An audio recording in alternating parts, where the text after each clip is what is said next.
Good afternoon, everybody. We will get started here in just a few minutes.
Hello, Miss Diane.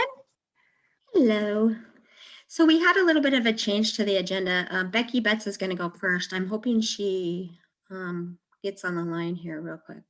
Lovely. That's a great way to start. Yes. So we were going to do introductions until she gets on. I don't see that many people. Oh, she's here now, so we can go ahead and get started. So you can start. So I just wanted to thank everybody for dialing in today and learning more about community health workers. I'm excited to see some new names on the agenda that I have, or not the agenda, but in my screen that I haven't seen before. And there's not that many that I don't think that we could bypass. Welcome and introduction. So what I would actually like Chelsea to do is just to kind of do a roll call and we can get a feeling for who is in our audience today. All right, can you hear me okay? Yes. All right, so I'm going to start with the top of the list with what I see. If you could say your name and organization, that would be super helpful. So I will start. My name is Chelsea and I'm with Greater Columbia. And then Carol was so gracious to introduce us. Carol Moser, I'm the Executive Director of Greater Columbia. Thank you for joining us. We also have Diane Halo with Greater Columbia. I don't know, Diane, do you want to say hello? Sure. I'm the Program Director for Greater Columbia. Perfect. And it looks like we have Juan Valdez. Hi, yes, my name is Juan Valdez, and I'm the clinical supervisor here at the Serenity Point Counseling in Walla Walla. Great. Michelle Demisio. Yes, this is Michelle. I'm with DOH as the new Community Health Worker Training Program Manager. We have Alicia Colacerdo. Hi, yeah, I'm Alicia Colacerdo. I am the project director for the Care Coordination Program with Kittitas County Health Network. Great. We have Brandy Cole. Oh yeah, sorry about that. Hi, I'm Brandy with Barth Clinic. I'm the billing and coding specialist. Brianne Ramos. Hi everyone, my name is Brianne Ramos and I'm with the Department of Health. I'm the CHW Committee Leadership Committee Coordinator. It's a mouthful. We have Brittany Fox dating. Hi, I'm Brittany. I am one of the Practice Transformation Navigators with Greater Columbia. Carrie Bear. Hi, Carrie Bear, and I'm with Employment Security Department at the Business or Workforce Columbia Basin office, and I'm the Business Service Lead for Healthcare. Thanks. Demia Safford. Good afternoon. My name is Demia Safford. I'm the Office Manager for Greater Columbia. Gloria Rodriguez. I am Gloria Rodriguez. I'm the Development Director for Yakima Neighborhood. We have Heidi Hill. Hi, Heidi Hill from Greater Columbia, GCACH Finance Director. Kendra Palomares. Hi, I'm Kendra Palomares, the Director of Catholic Charities Tri-Cities. Laura Ramirez.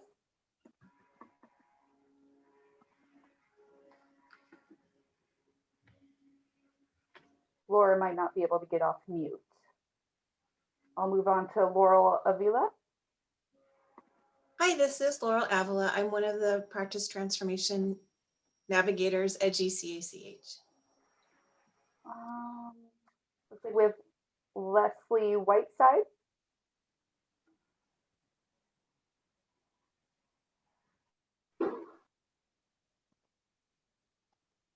All right, moving on to Lindsay Underwood. Hi, I'm Lindsay Underwood from Barth Clinic. I work with the practice transformation team here and also am the administrative assistant. Maria Benavides. Good afternoon, everyone. My name is Maria Benavides, and I'm the program director with Yakima Valley Farm Workers Clinic. Maribel Monte de Orca. Buenas tardes. Hi, my name is Maribel Montes de Oca. I'm the Community Health Improvement Program Manager, part of the equipo, the team with Seth at the Northwest Regional Primary Care Association. Great. Michelle Mueller. Hi, I'm Michelle Mueller. I am the grant writer with Yakima Valley Farm Workers Clinic. Norma Hernandez. Hi, good afternoon. Norma Hernandez. I'm the Executive Director with the Health Center in Walla Walla. We have Becky Betts.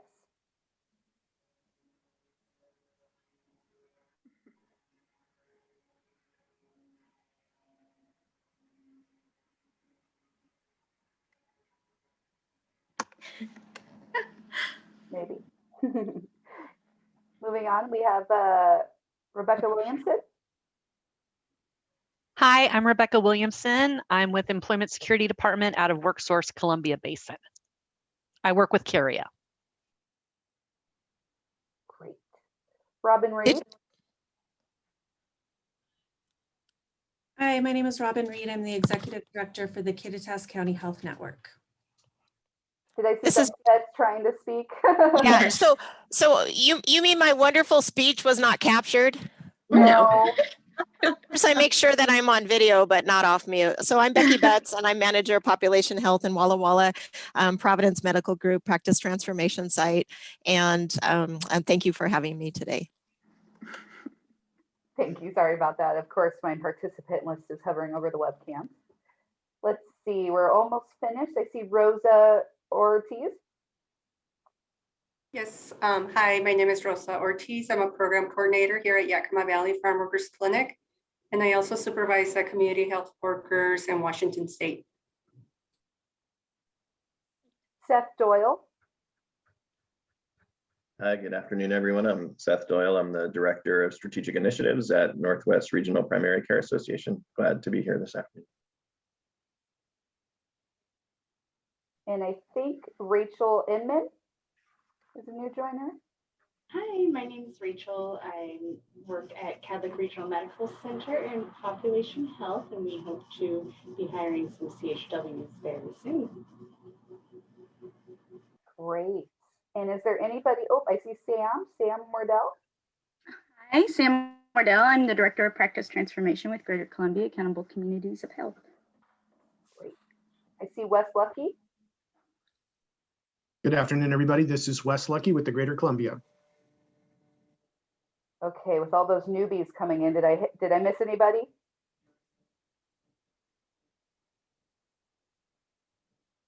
Okay.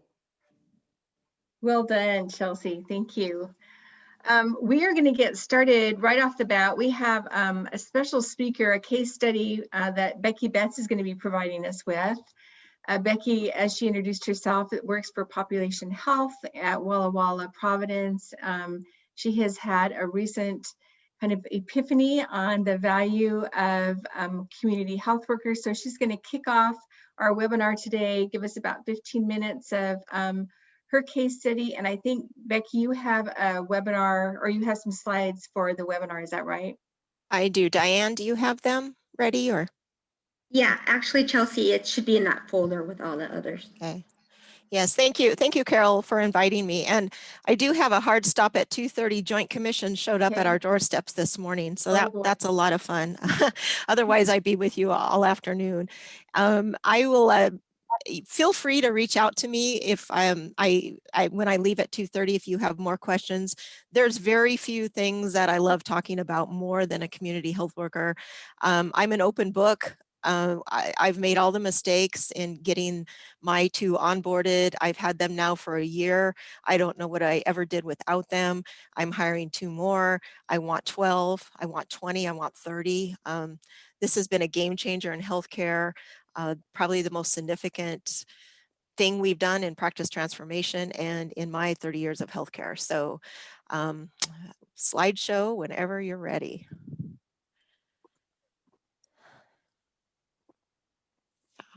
Yeah, go ahead, next slide. Many of you guys I recognize as friends on the line. Forgive if you've seen parts of this slideshow. It's continued to get iterations as I've updated it. But I think this one is particularly meaningful. I have spent my entire career at Providence, mostly in the hospital acute setting, and as a nurse and case manager, and I just couldn't figure out why patients kept coming back and back and back.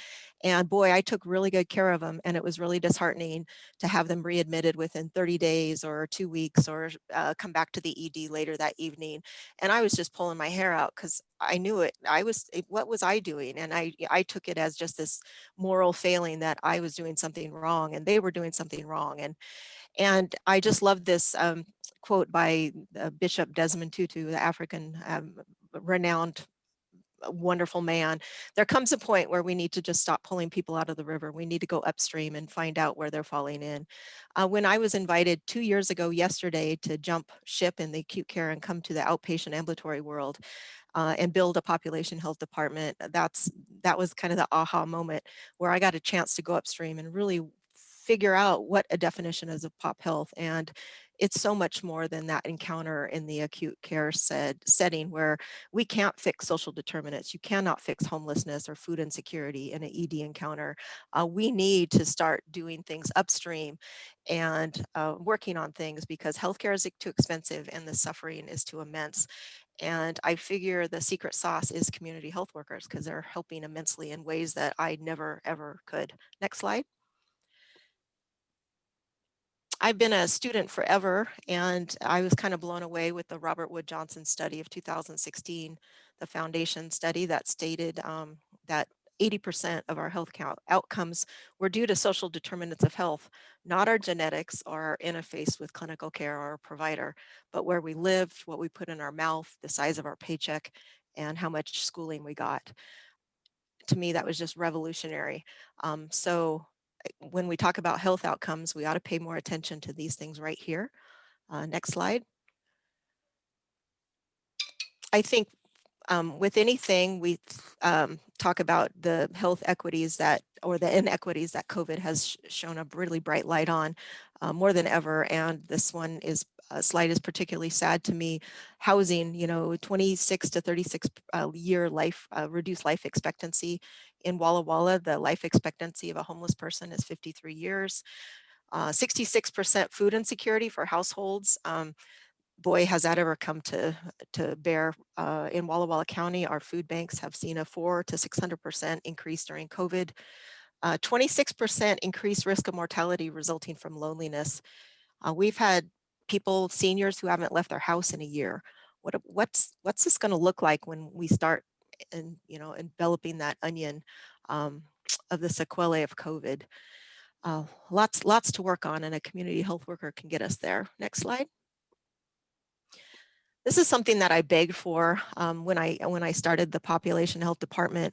I was just fascinated with the concept after shadowing a community health worker down in Hood River, because my whole clinical career was spent in a sterile hospital. And to see a community health worker sitting on a picnic bench outside a federal qualified health center, really helping someone navigate their healthcare and helping with a housing application, and seeing their healing, authentic, trusting relationship was short of mind-blowing. And I realized that community health worker was doing far more than I ever could do, because they were reaching the patient where they lived, where they played, where they worshiped, and they were really a trusted member of their community. Next slide. My community health workers I hire for attitude and I teach for skill, and part of that skill is teaching, trauma-informed care and motivational interviewing. And I am a lifelong student of appreciative inquiry and looking at something and thinking, what's right in this picture? What can we work on? And our community health workers, I think it's the hardest job on the planet, but we look for the little pearls of nuggets and what can we work with. So they have a homeless population load on their patient panel. They round in homeless shelters. It's where a lot of their patients do live and their clients. And they have to draw on those strengths. And so the picture on the left, this is a man. It's a sad picture to look at, but what does that man have going for him? Look at that beloved pet. We know that homeless people experiencing homeless often take extremely good care of their pets. So my community health workers always are equipped with pet food and dog food in their car, because sometimes that's the end to a relationship. The picture on the right, a lot wrong with the picture, but there's some things going. They have a car, they have some shelter. The woman reading the book, there's some level of literacy there. So we look at what's going for patients and clients and use that as a springboard. Next picture. Next slide. So how did I sell a community health worker to our executive team? I really told them that 80% of health outcomes is more than hospital centric. We've got to get upstream, because if we keep chronic diseases unchecked, it's going to cost us a lot more down the road in human treasure and trove. And the goal of the program really is to address those social determinants of health and reduce disparities. My metrics, I promised I would reduce avoidable ED use and length of stay, ambulance trips, no-show rates, increase patient satisfaction, get people to adhere to substance use and behavioral health treatment. Next slide. And for those of you that are interested in numbers, it wasn't hard to show an ROI. I'm building out the panels and I look forward to showing them with you. My community health workers got a little sidetracked because a lot of their work had to pivot to COVID. They really were the finger in the dike in getting food baskets and oximeters and thermometers to a desperate county in need. One of our community health workers put 1,500 miles on his pickup in January, delivering food baskets to Burbank and Starbuck and Prescott. So it's not a true measure, but ROI, our return on investment has exceeded. It's over 2 now.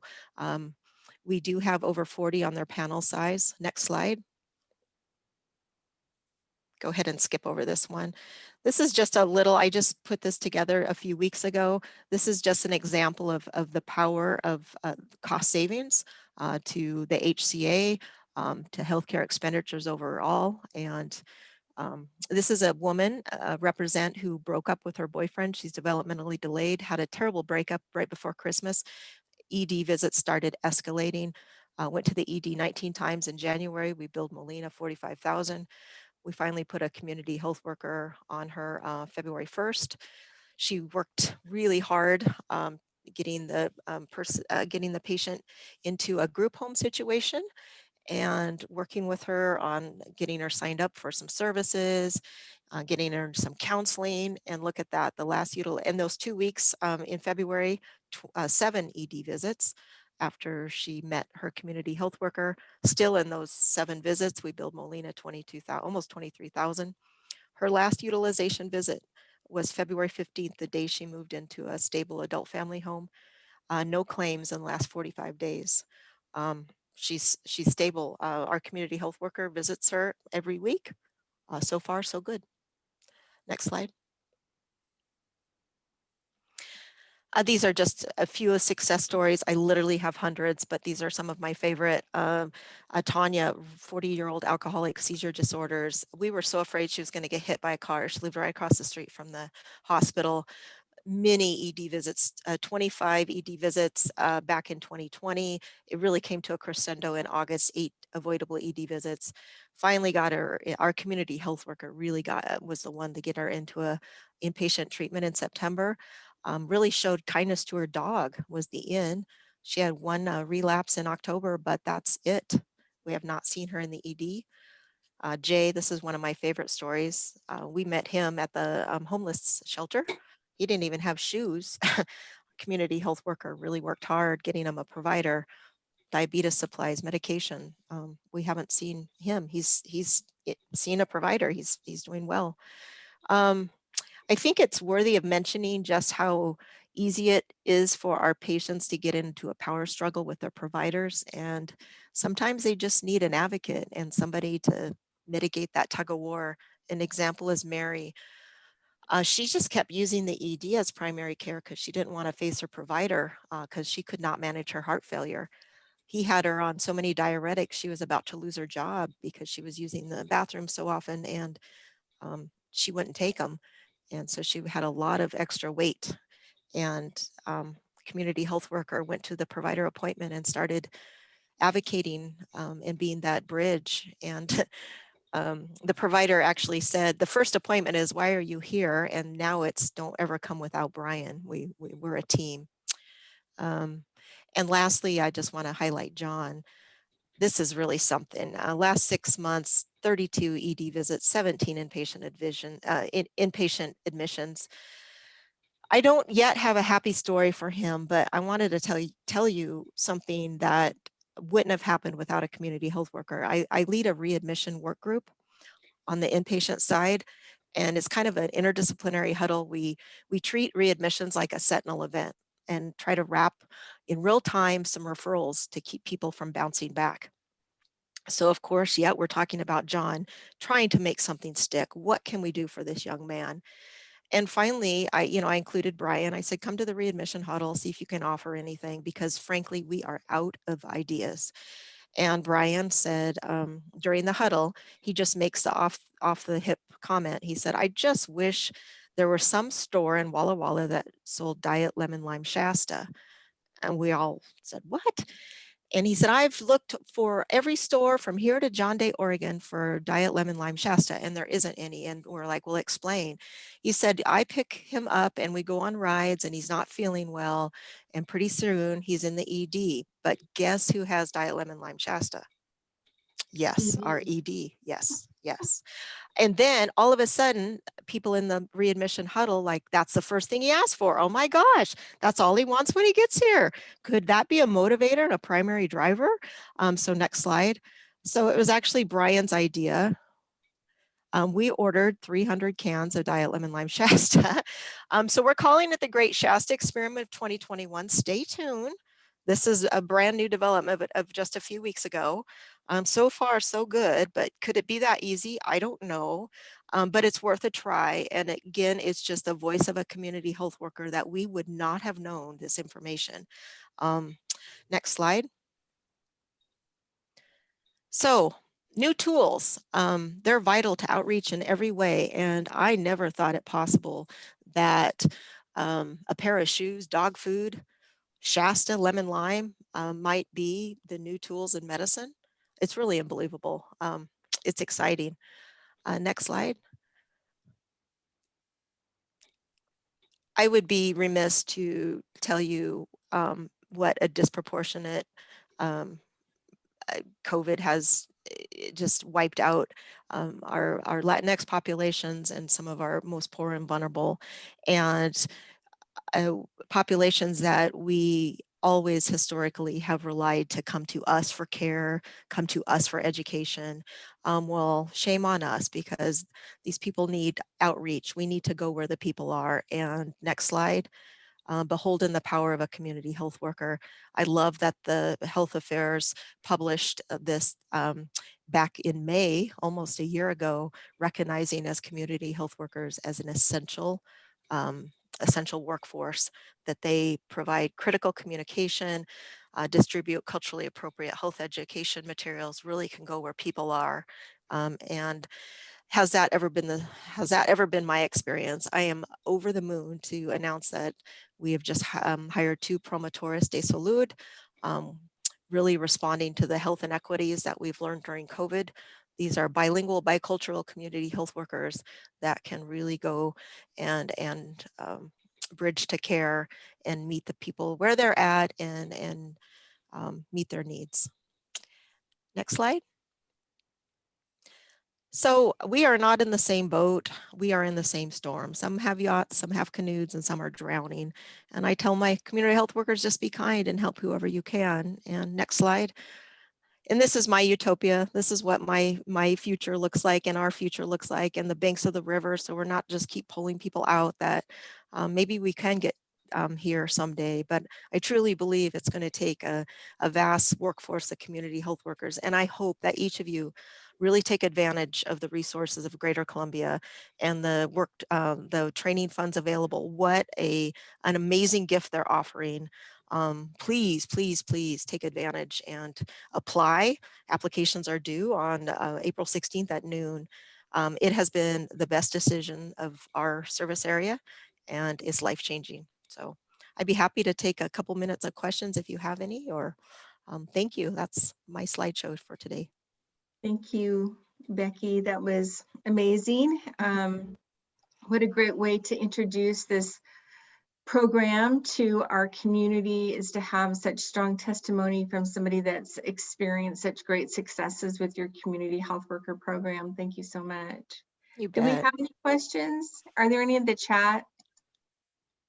I don't see any. Yeah, I don't see any either. One thing I wanted to ask, if you could point out how your community health workers are integrated into your care team. Yes, a great question. And that's the beauty of having the community health workers kind of partnered with a healthcare system. There's lots of different models of community health worker. I don't care how they're out there, but it is nice having them anchored to a healthcare system, because we have them set up with an RN dyad. So we have each of them, they're part of our care team. So some of our most socially and medically complex patients in our community, we have them assigned to an RN paired with a community health worker. So why the nurse is maybe the direct channel right to the provider and contributing to that chronic care management care plan. And the community health worker is the boots on the ground, addressing those social determinants of health, getting those social determinants of health captured and speaking to that. And then they meet, daily, they confer daily. And I think it just enhances the richness of the model, that their tag team in really a beautiful way in its clinical model. And our community health workers are really everywhere. One of our community health workers showed up and one morning, and she said, 3 of my clients are in jail. And she said, I'd really like to get into jail, knowing that's a risky and important transition. And so that led us to get an MOU with the jail. So each day is varied and different. And so they spend their days rounding at the shelters, at the jails. They are a wonderful representation of Providence, but they are partnering with every community service organization. So no one's stealing anyone's cheese or getting anyone's way. This is heavy lifting, and it takes all of us to do it together. So I'm very proud of them. Well, Becky, I don't see any other just wonderful comments in the chat. Thank you so much. And I know that you've got the Joint Commission waiting for you, but just thank you so much for being willing to take part in our CHW kickoff. And I'm sure that we will have these slides available for anybody that wants to see them. And then if with your permission, we can provide your contact information with the slides. Absolutely, absolutely. And the other thing I want to add is I am a big proponent of information sharing. So any job descriptions or orientation models or playbook, or if you're new community health workers that I'm sure you're going to get after you get if you're winning the application from your GCACH, if you want to shadow, come down to Walla Walla and shadow. One thing I'm hoping to do once COVID lifts is have a community health worker summit where our community health workers can learn together and grow together. So we're an open door. So whatever we can do to support you, there's power in numbers. So I am going to go to the Joint Commission. I hate to leave you all. You're way more fun, but thanks for having me today. And I look forward to hearing how it all goes for you. Okay. Great. Thank you. Thanks, guys. Take care. Bye-bye. We're all virtually clapping for you, Becky. Thank All you. right. Thank you. Take care. Bye-bye. We have a great agenda. I wanted to get enough time for Becky so that you could hear her case study, but we do have a wonderful agenda with many great speakers. And the purpose of today's meeting is really to familiarize you, if you are not already familiar with the Greater Columbia Accountable Community Health Program. We have stepped into care coordination very deliberately and very carefully. As you know, there's 9 accountable communities of health across the state of Washington. We represent the 9 counties in southeastern Washington. That includes Kittitas, Yakima, Benton, Franklin, Walla Walla, Columbia, Garfield, Asotin, and Whitman counties, and the Yakima Nation. So we have a large territory with lots of need, a lot of health disparities, as Becky pointed out. We have a large Hispanic population that we really want to address their health disparities with this program and with the possibility of having promotores. So without further ado, so I don't do all the talking, I think we're going to go ahead and ask Seth Doyle with the Northwest Primary Care Association just to review some CHW roles and competencies from his agency's point of view. So Seth, the floor is yours. Right. Thanks so much, Carol. And hi again, everyone. Good afternoon. That was a great presentation from Becky as well. I really enjoyed hearing from someone who's speaking so passionately about the work of community health workers and really seeing the difference that CHWs make in that setting. So that was a great introduction to today's session. So again, I'm Seth Doyle. I'm the Director of Strategic Initiatives at Northwest Regional Primary Care Association. We are an organization that provides support, training, technical assistance to community health centers, federally qualified health centers in Region 10. So that includes the states of Washington, Oregon, Idaho, and Alaska. We've been engaged in supporting community health worker work for a number of years through various initiatives, including a new project that we've just launched in the last 6 months, what we're calling our Community Health Worker Institute. My colleague, Maribel Montes de Oca, who is also on the line here today, is our Community Health Improvement Program Manager and is the project manager for the Community Health Worker Institute. So we would certainly love to connect with folks after if people are interested in learning more about that. And essentially what we're looking to do there is really provide support to community health workers through training and professional development and leadership development opportunities, support to organizations and community health centers in particular that are looking to integrate community health workers as part of their care teams. And then also on the policy front to really be looking at ways that we can advocate for more sustainable financing for community health workers, including through value-based pay models. So a little bit about us and our work with community health workers. So we can go to the next slide here. So I want to start the presentation with a question to you all. I'll encourage the use of the chat box if you have that readily available to you. This is a question that was posed to a group of global health leaders a little over 10 years ago. The findings were published in a science journal. And so I'll share with you one of the responses in a moment, but I'd love to hear from you all on the line. If you were to answer this question, which single intervention would do the most to improve the health of those living in poverty?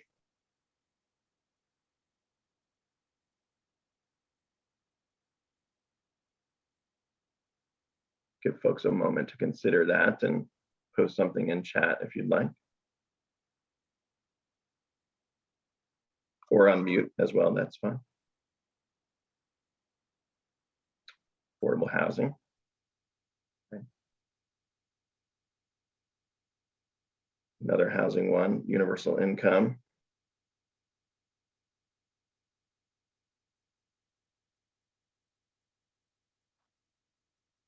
Healthcare, education, and income, great.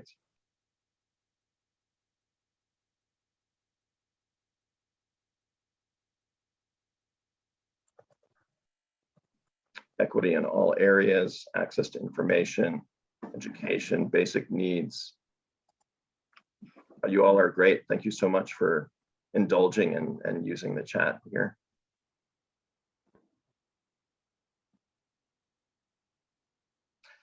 So these are all great responses, and of course, there's not a single right answer to this question by any means. But I wanted to share one of the responses to this question that I thought was really compelling and relates to our conversation today. So we can go ahead and go to the next slide.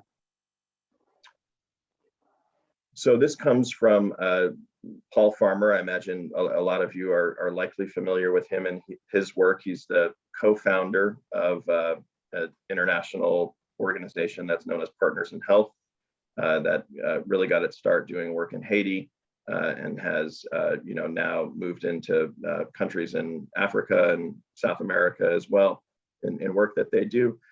And his response to this question is to hire community health workers, right?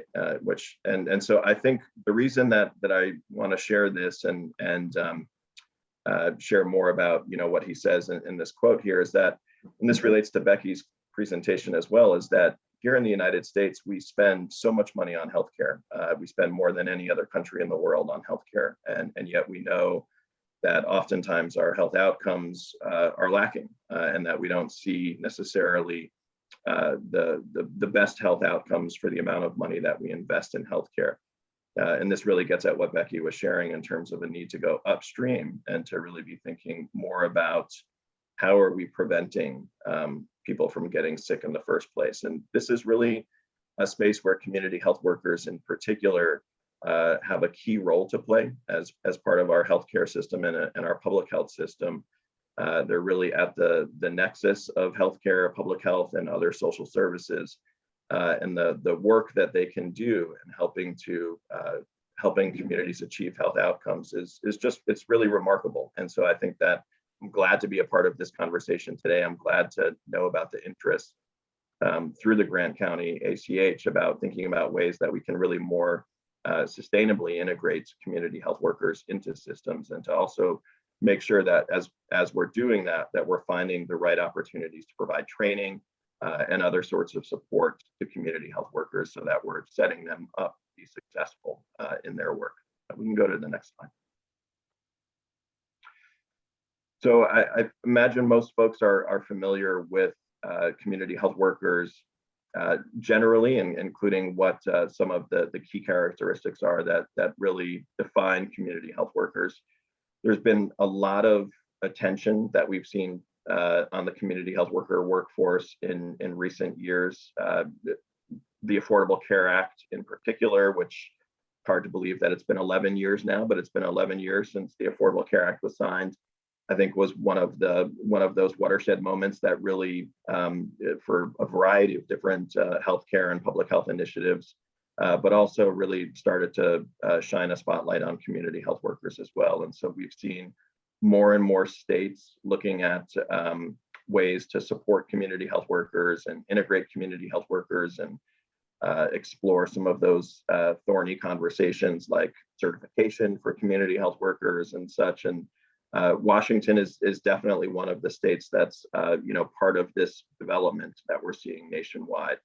And so I know we'll have a chance to hear from colleagues at the DOH a little bit later in the presentation. So, but just to share, a bit about key characteristics of community health workers. The first thing that's just really so important to recognize and bear in mind is that these are folks who are from the communities that are being served, and that there's that trust that they have just innately by being a member of that community. is just something that's very unique to the community health worker workforce. CHWs will have shared life experiences with communities that they serve, and that can be defined very broadly. It could be related to language, it could be related to culture, or race, ethnicity, and it could also be related to things that are more related to a certain disease condition or substance use disorder, for example, that we see in the peer support counselor model, or in other types of chronic conditions where community health workers are supporting each other and supporting their peers. And then finally, the last bullet there, which is always something that's essentially impossible to really evaluate in any sort of quantifiable way, but this idea of having the corazón, or the heart, to do the work, right? That we hear that a lot in the community health worker space and among promotores de salud and other folks who are engaged in community health work, is that it's often a calling, right? It's more than a profession, but it's a calling, and that there's this real just strong desire to really want to be able to serve communities and to support their communities. So we can go to the next slide.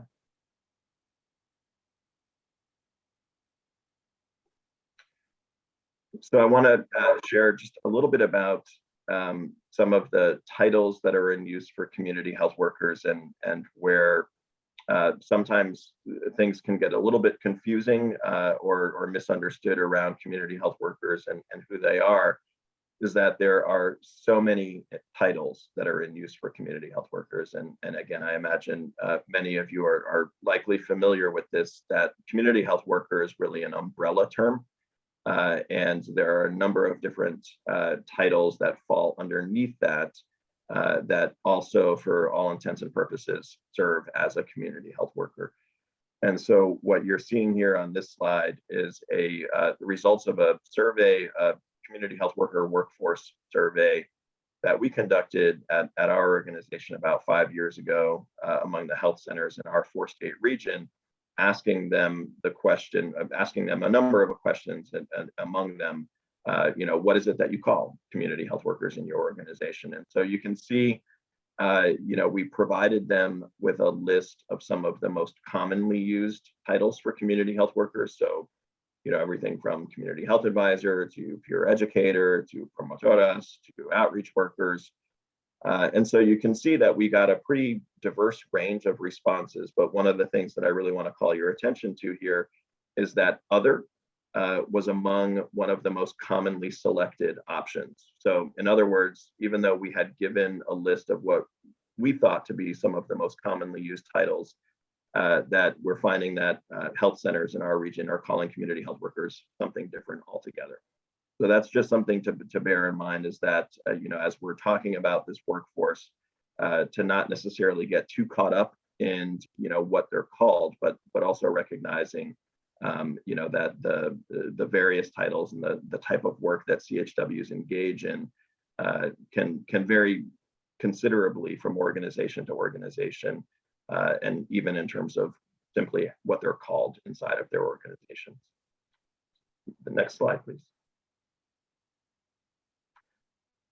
So in these, the next couple of slides that I'm going to show here are really where I think, for the purposes of what you all are considering, and the opportunity to look at hiring a community health worker into your organization, to really get grounded in what are the core roles and skills of community health workers. And so there's work that has happened at the national level for a number of years around this topic. And what you're seeing here is a summary of the 10 core roles as identified by what's known as the Community Health Worker Core Consensus Project, or the C3 project as it's known.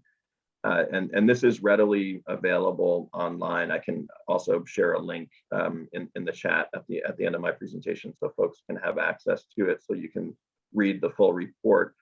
What this does is that it really helps provide a framework for understanding the range of roles that community health workers can play. It's not necessarily stating that community health workers do all of these things, but rather sharing that this is a range of roles that CHWs play, and that there may be some CHWs who are really more engaged in one or two, or perhaps even 3 or 4 of these roles, but not necessarily that any single CHW would be doing all 10.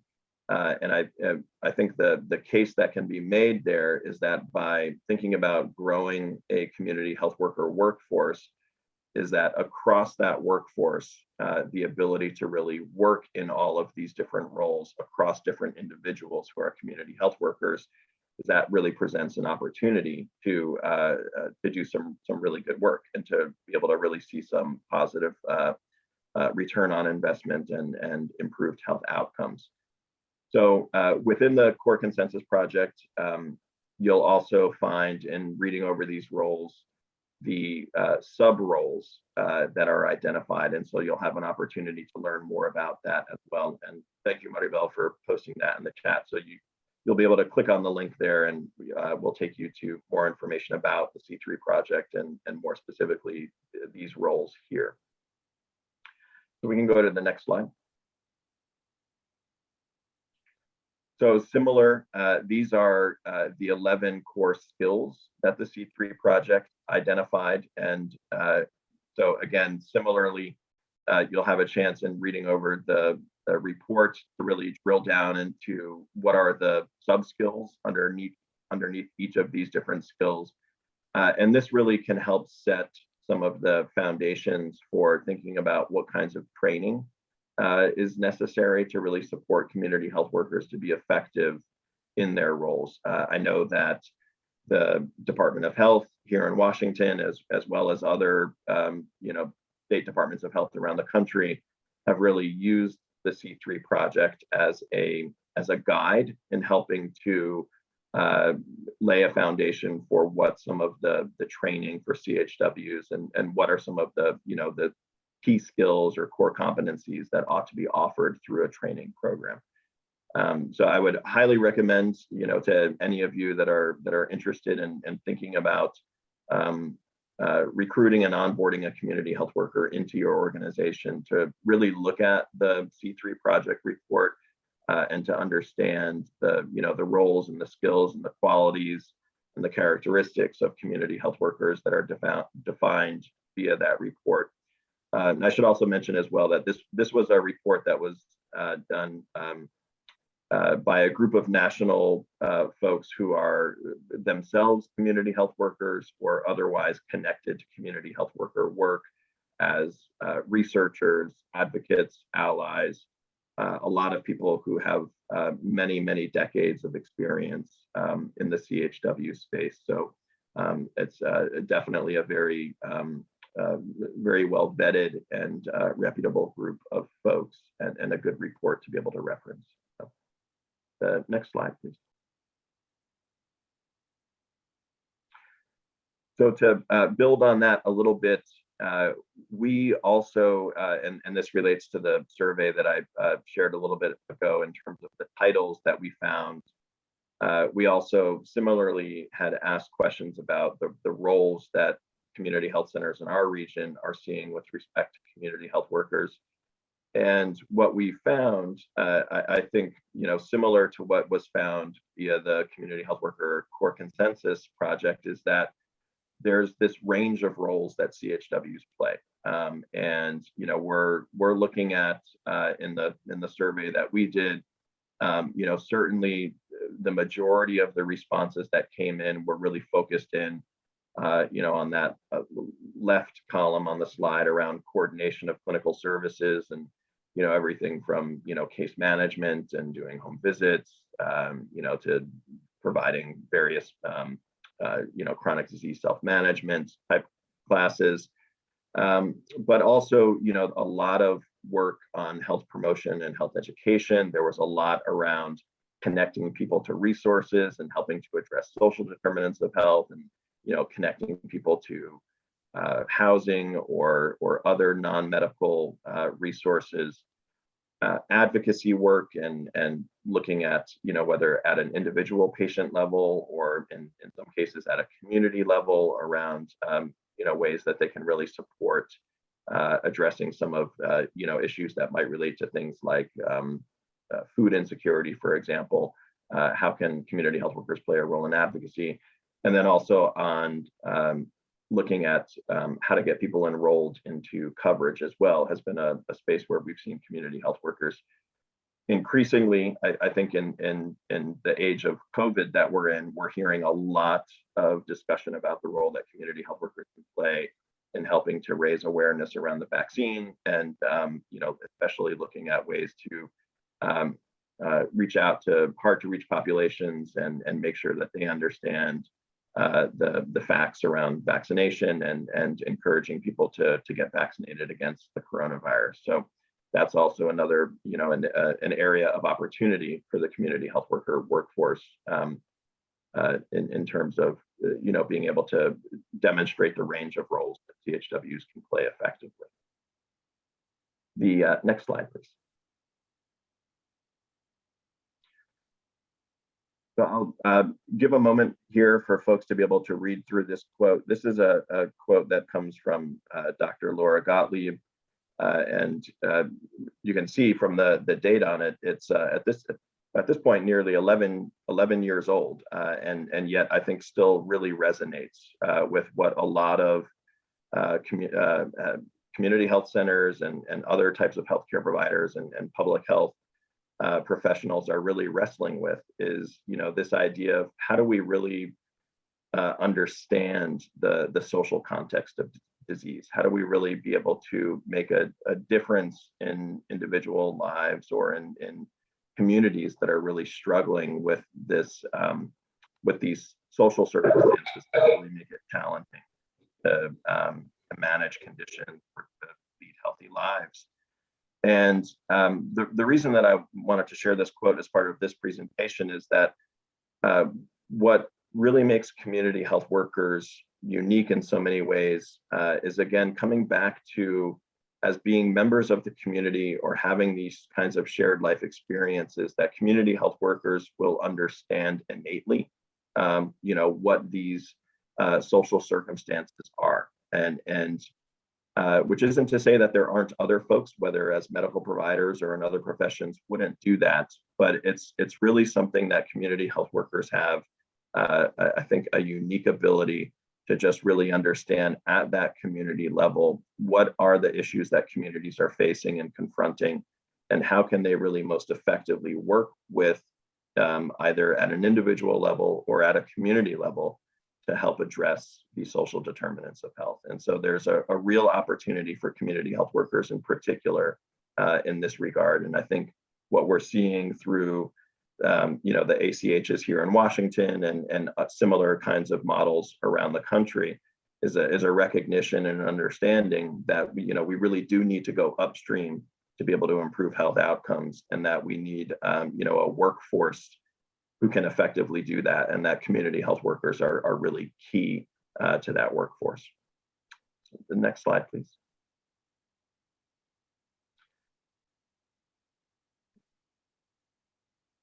So this is comes from the former CDC director, Dr. Tom Frieden, who developed what's known as the health impact pyramid. And what you see here is that at the top of the pyramid, that these are the kinds of activities or services that will have the smallest impact in terms of improving health at a population level. It's not meant to say that these things are ineffective.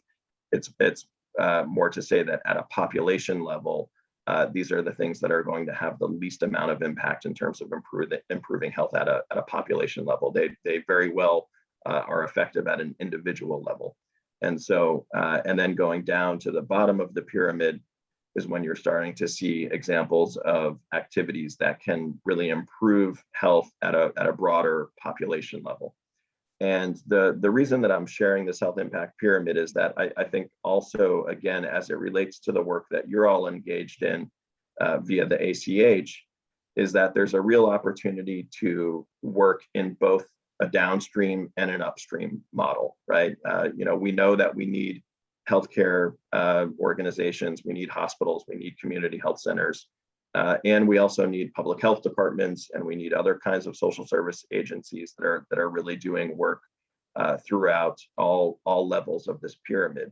And what I would argue is that community health workers, when you consider the range of roles that community health workers play, that this is a workforce that is really uniquely positioned to be able to work across all levels of this pyramid.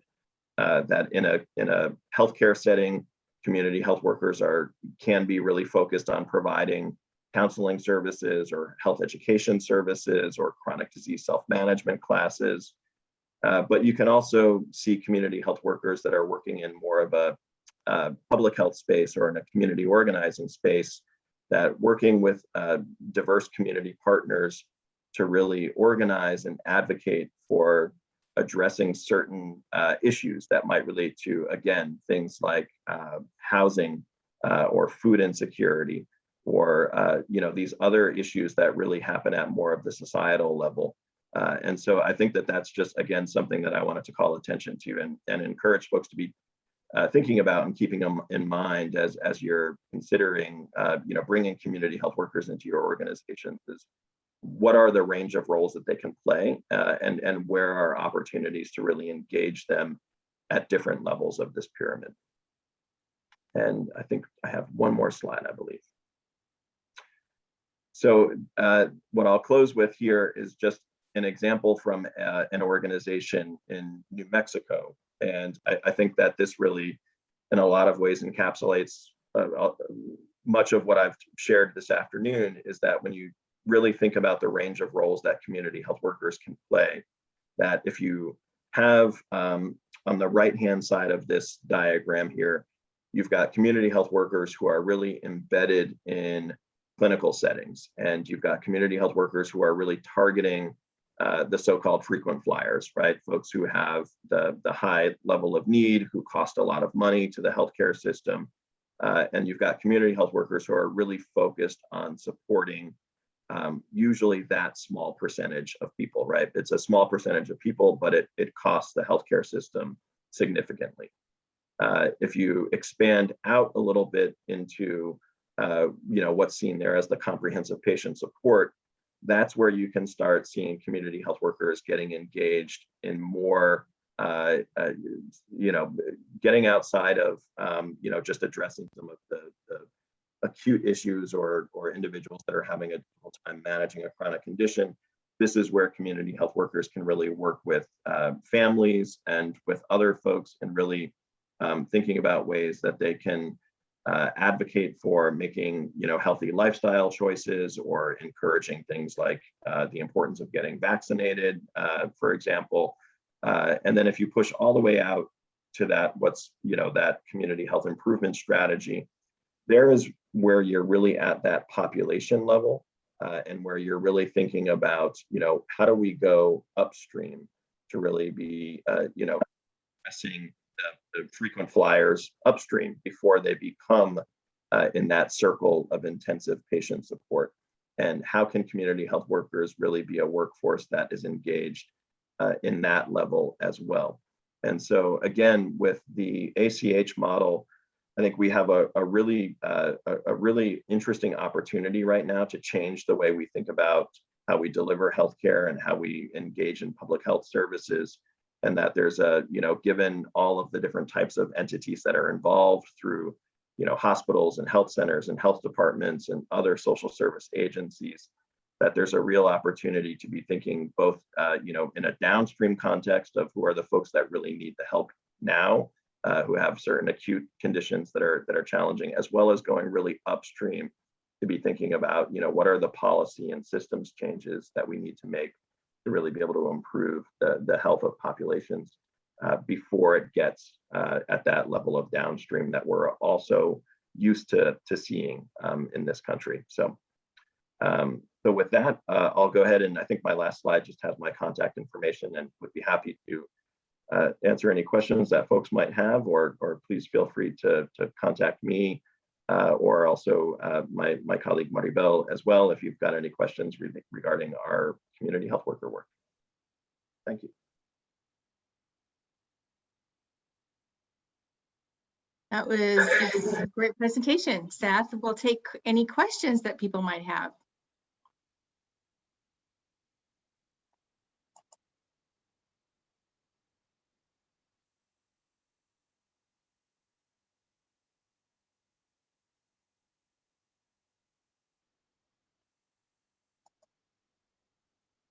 I'm seeing lots of thank yous for the information.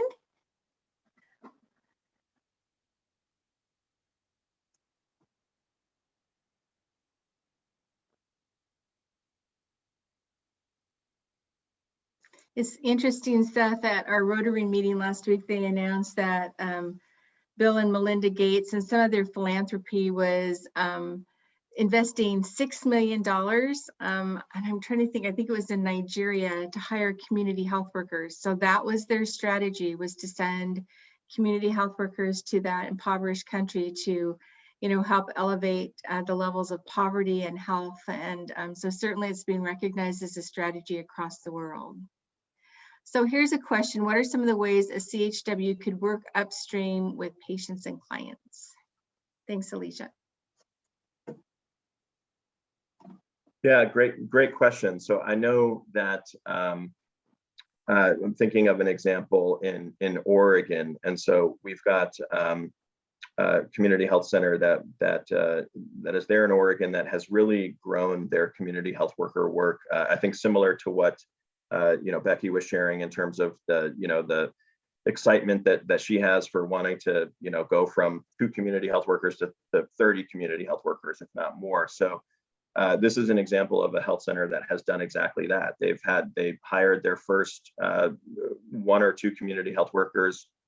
I want to say less than 15 years ago, maybe somewhere around 10 to 12 years ago, and they now have 30 plus community health workers working in their organization. And one of the ways that they really approach this idea of going upstream is that they've established connections with a variety of other, non-healthcare partners in their community.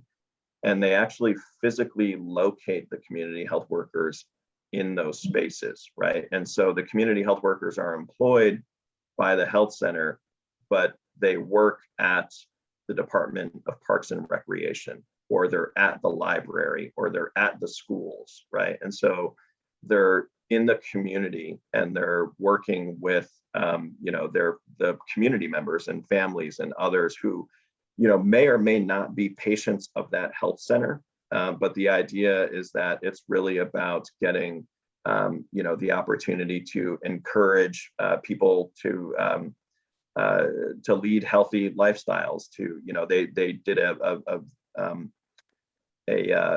health insurance enrollment event at a school where they set a goal of, they wanted to have 100% of the students in that school enrolled in health insurance.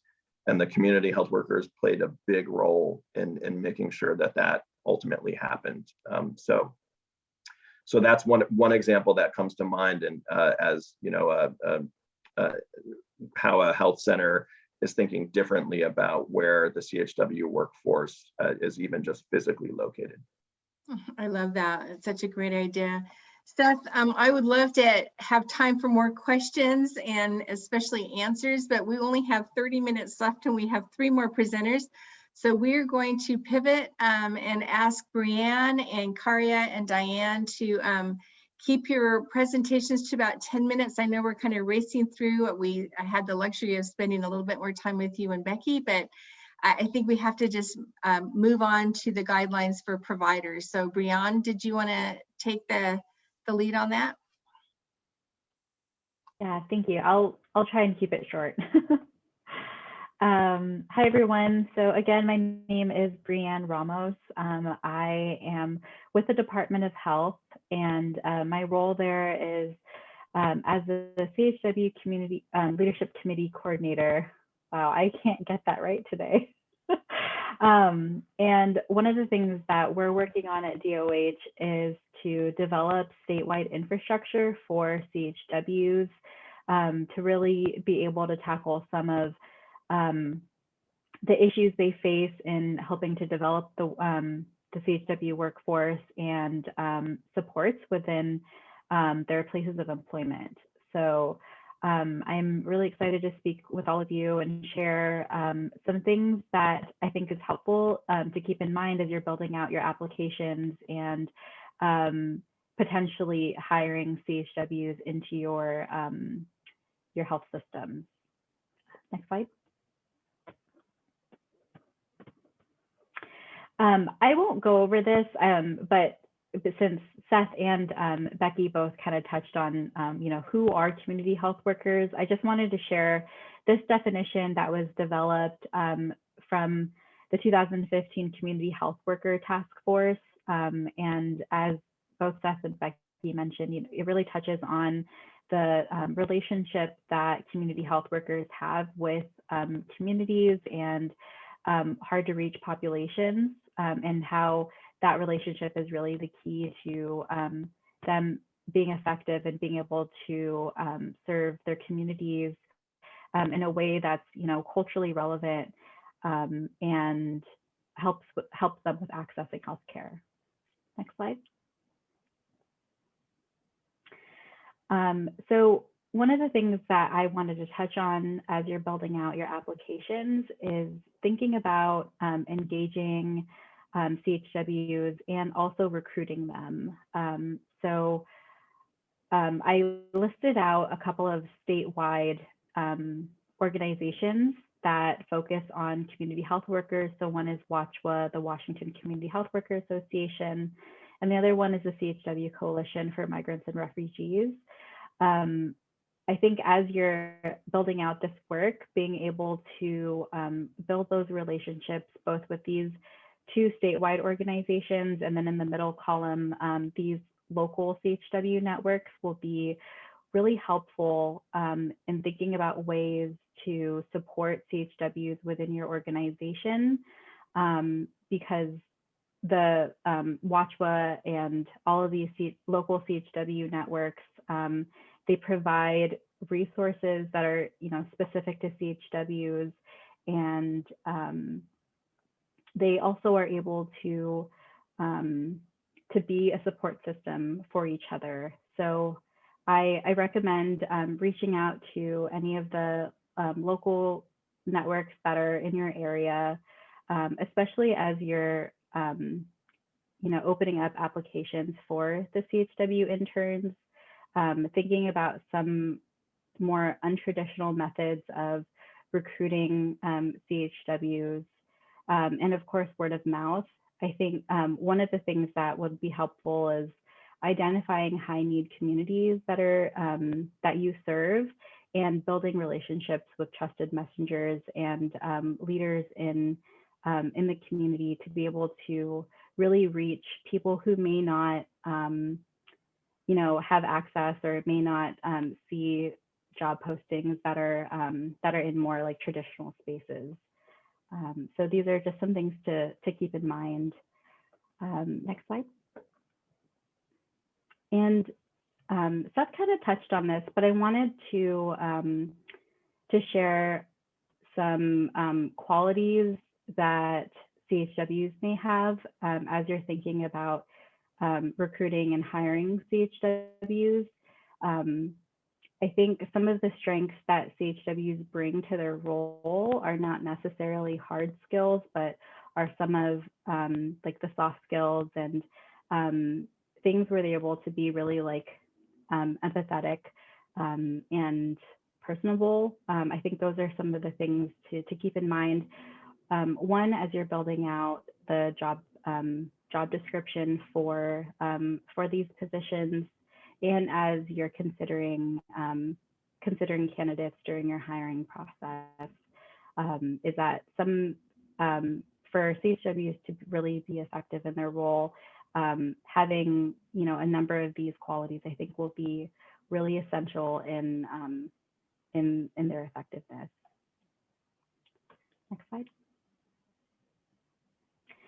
So I wanted to share two examples of CHW job announcements. I know there's a lot of text on there, so I think Diane or maybe Chelsea might be able to share out these examples. I sent them as a PDF. But I think thinking about the language that goes into your job descriptions is really important. Oh, thank you. Yeah, will be really important, you know, thinking about focusing on other things, like not so much on education or job experience, because one thing to consider is that a lot of CHWs, like Seth showed, they have a lot of different titles, they have a lot of different roles, and my guess is that a lot of people who put other may not even have like an official title as a CHW. They could possibly be volunteers with like a local community organization or just volunteers in their community. And so that's something to consider as you're building out the language, really focusing on like connections to communities and their ability to really be able to like insert themselves into the populations that they'll be serving. So yeah, I think we can move on from this slide. And then as you're hiring CHWs, I think what Becky and Seth both kind of touched on is having a plan in place to really support CHWs and integrate them into your care team and your health system. And one of the things that's really important to consider is that CHW sometimes has like more unique methods of solving community problems. So like Becky gave that really great example at the end of the gentleman who wanted, I think, a diet soda. And so those are some unique things that CHWs are able to identify, and being able to have your whole care team on board with understanding and supporting the CHW's role will be really helpful. I think one other important thing to note is to be mindful of the CHW to client or patient ratio. I think sometimes it's easy to like to assign patients to CHWs because they're really effective, but I think being realistic about their capacity, especially because part of their role really requires them to spend more time like outside of the clinic and more time with the community. So being able to build that into like their support system would be helpful. And then, you know, understanding that CHWs have a patient-centered and culturally responsive approach that may not necessarily align with ways that your organization may do things. So I also sent Diane and Chelsea a PDF of a checklist that the CDC created that has kind of like a guideline for how to integrate CHWs into your organization. So that's something that you could use to help with planning and supporting CHWs.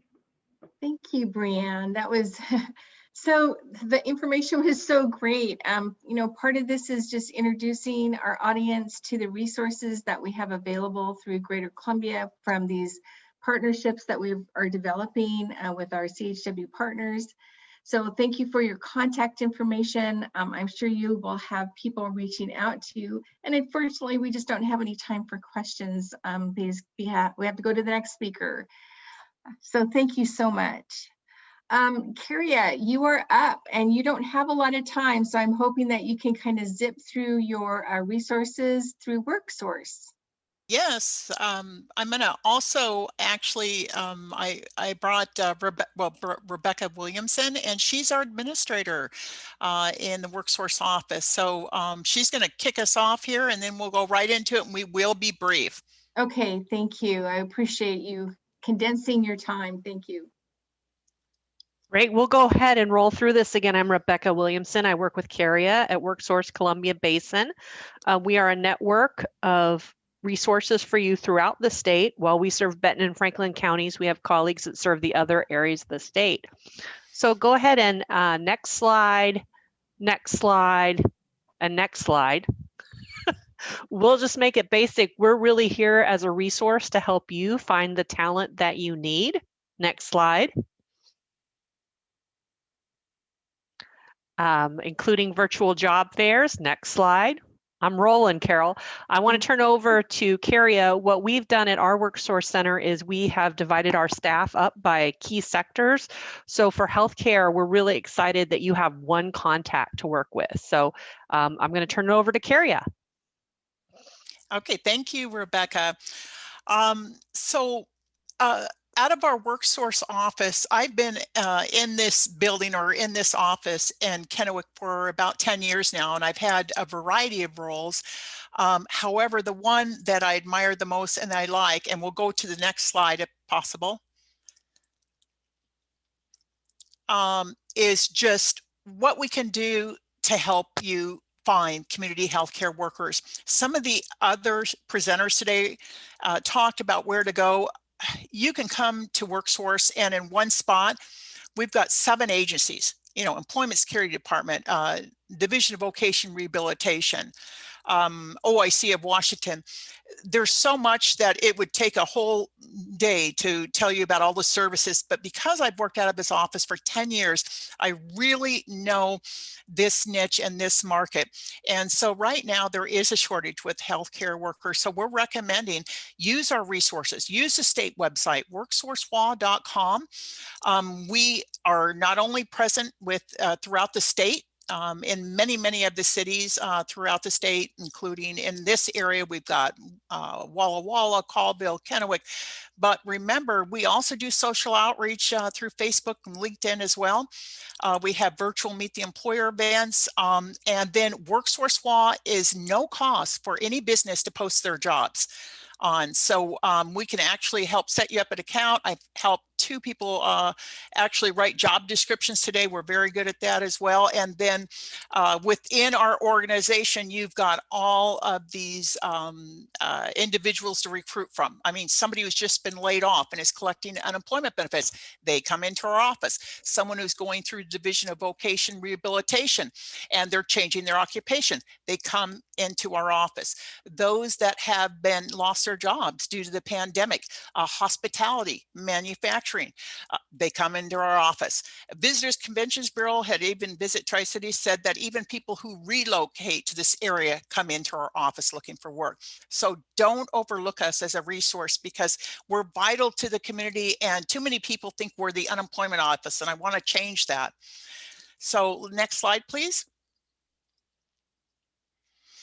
Okay, so now we're just going to get into, and this will be real brief because this is a class that we teach. In fact, I actually did an instruction with a business, a healthcare provider today. That's all I work with. So I see trends. We've got a regional economist in our building, so we can help you with a number of things. But remember, posting your jobs, you can not only post them at no cost, and Monster is the engine that powers us, but then you'll be connected to those individuals receiving unemployment benefits, those that are in their job search category, and they're enrolled in programs like dislocated worker, adult. We have an at-risk youth program there. Great opportunity. And I even post the H-2A jobs for the agricultural workers. So, there's even resources for them and recruiting from that program, the agricultural program as well.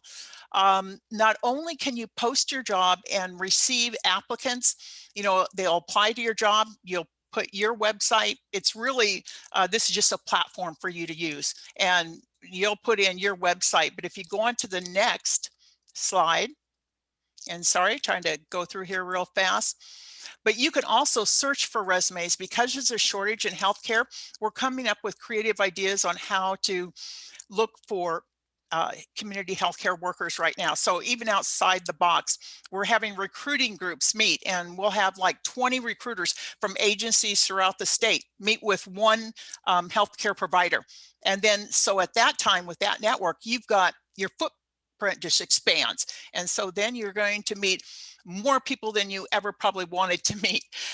So just look at that, because we are a resource for you, and there is no cost for businesses or job seekers. And that's what we're all about, employment and retraining services.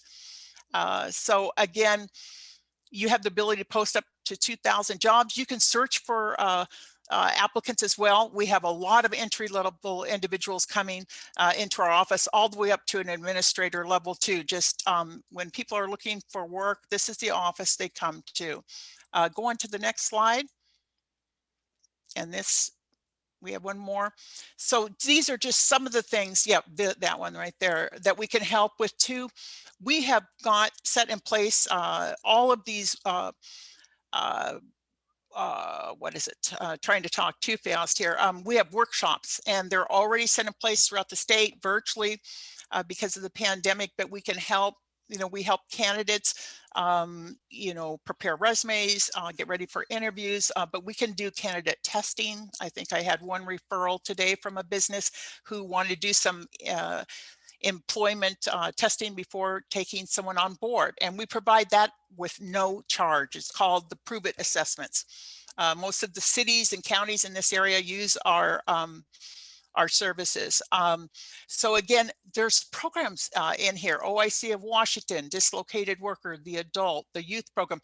They can provide clothing support, equipment, gas.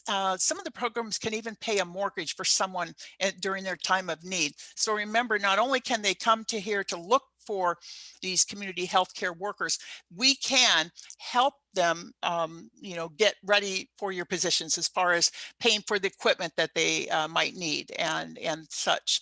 In fact, years ago, I put someone through a program when I was a case manager, a nurse, and we paid for tuition at WSU. And I still remember, and she remembers me. Her husband had lost her job, and it was a very desperate time. And when I run into these people on LinkedIn, you know, they're still thankful for that situation, but it's not us.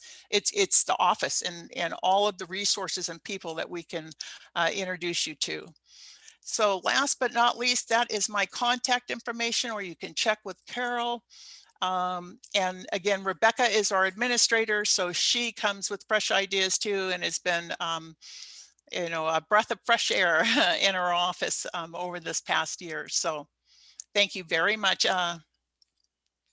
Thank you so much, Karia and Rebecca, for sharing that information. Basically, we are just not giving any providers that are interested in hiring a community health worker any excuses for not being able to find somebody. So the resources that you're finding today will be online, and we can get those resources to you so that if you need help locating that special person in your community, there are work sources actually across the state. And I just wanted to thank Karia and Rebecca for giving us the perspective from the Columbia Basin Work Source organization. So thank you. And last but not least, Diane, are you going to go ahead and take us to the program and application? I'm just going to be brief because I know most of you can read the application. So I just have, I pulled out a few things in there that I thought would be helpful. She's gonna pull up my PowerPoint here real quick. So this is, you could go to the next slide, Chelsea. So what we're doing is that we're seeking organizations that are willing to provide these internships of community health workers. We want you guys to employ a community health worker and then integrate them into your care teams, support them with their training, and that gives them a wide variety of experiences. So this is an 18-month program, and each funding would be $50,000 per organization that is selected. Next slide, Chelsea. So organizations are expected to provide jobs with livable wages and benefits. So we're providing the funding to be able to provide the wage. And so we're asking that the organization provide the benefits, the health insurance benefits. They will also have opportunities to have the training. There's the Washington Department of Health training that they will be required to attend, which is a 10-week program. And then we are hoping to work with the Northwest Regional Primary Care Association, which is Seth. We're hoping to provide some supervision training for those supervisors that need some training on how to supervise a community health worker. And then we're hoping that the Eastern Washington Community Health Worker Network will be helpful with us as they're providing the Department of Health training for us. And then also we will be providing other trainings through our organization, such as motivational interviewing and trauma-informed care, and some other topics that we have asked other organizations on what they would be interested in having their community health workers be trained on. Can you go to the next slide? So we have had quite a few people around the state of Washington help put together this policy that we have that is posted on our website currently. And so as you can see, we really have spent a lot of time developing it and getting the right players in the game and here to help us and help provide a really good program for you guys. Next slide. So some of the requirements that are required for the organization that would be called the applicant. So preference, of course, will be given to those providers that are going through their Greater Columbia ACH Practice Transformation Program. And they need to demonstrate their capacity for competency and willingness to provide the training and clinical experience for those community health workers. And then they also need to understand the key abilities of a community health worker that has been discussed today. And then also the core competency trainings that will be the community health worker will need to be required to go through before they're at the beginning of their positions. The applicant will work with the community health worker intern and to customize their training and the curriculum. Next slide, please. And then also as we will be requiring each of the organizations to provide us some status updates. We're asking for them quarterly, and these are some of the things that we are asking for them to include. Some success stories, suggest possible alternative payment schemes, great opportunities resulting from their community health worker intern experience, and how they will also sustain the position in the future. And that you will also seek access for trainings and resources to better understand the community health worker models and support the implementation of the most suitable models for their workplace. Next slide, please. So some of the tasks that community health workers could do are listed here. They could advise clients where to receive resources related to improving their living conditions, such as housing, assistance, food assistance, legal, behavioral health services, medical services.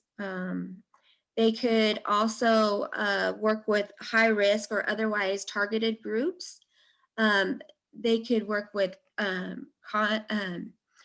current clients and just reach out to all the other community groups that are available and things like that. So next slide, please.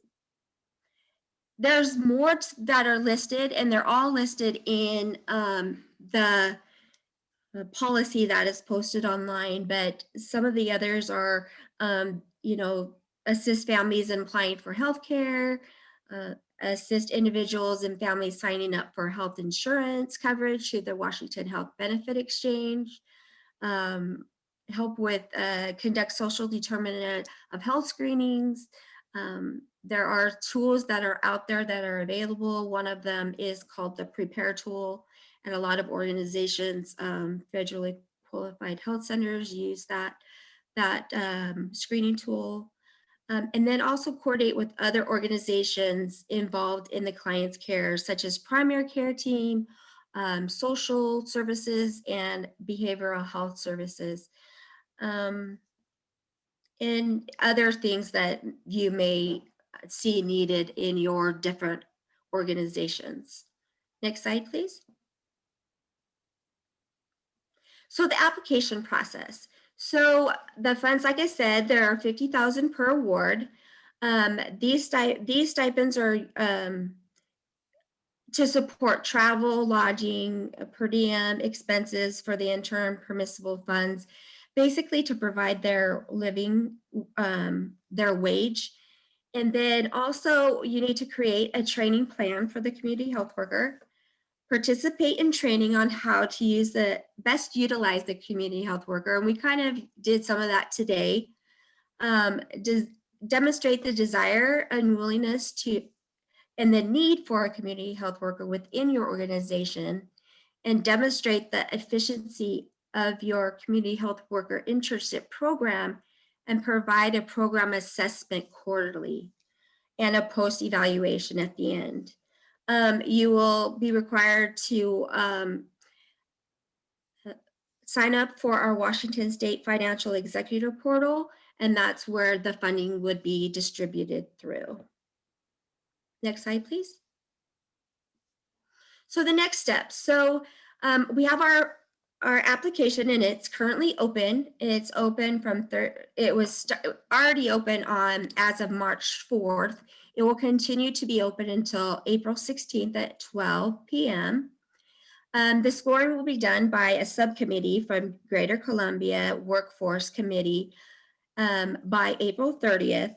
The recommendations will be reviewed with the Workforce Committee by Wednesday, March 5th.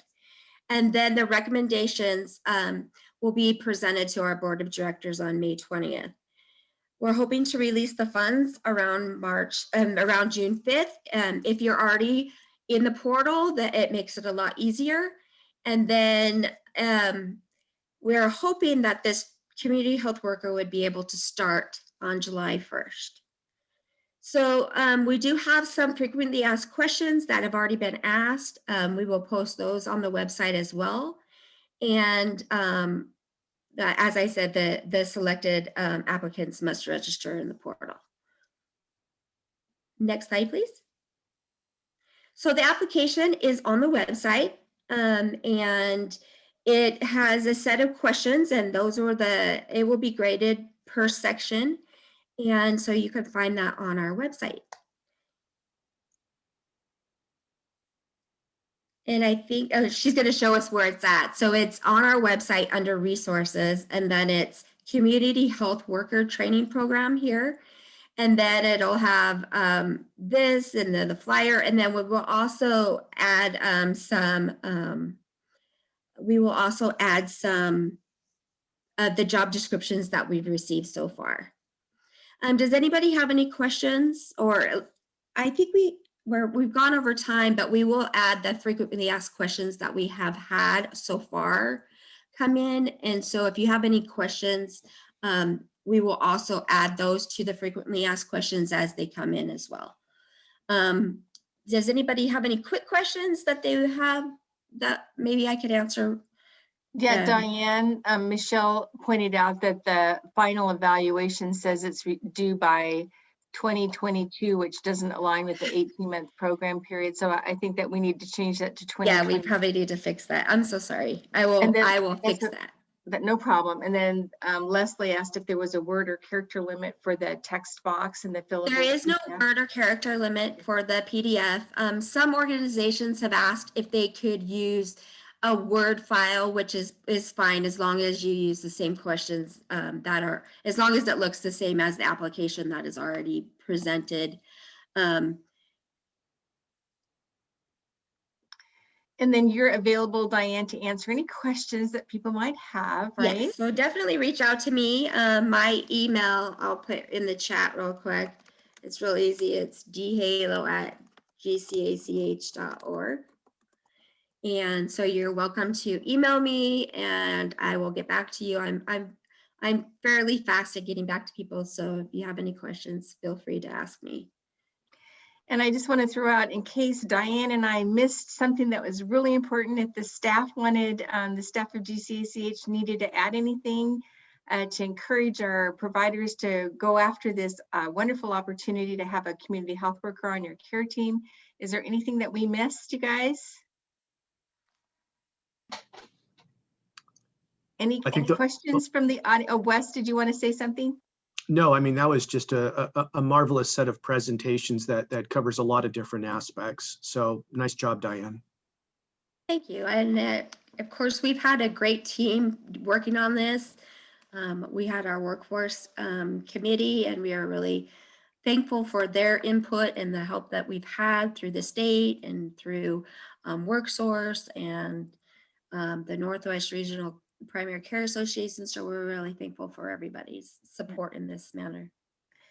And we are a little bit over time, but we just wanted to thank everybody again for participating in the webinar. It will be posted to our website along with all the resources, and everybody have a great afternoon. Thank you. Thank you. Bye-bye, everyone.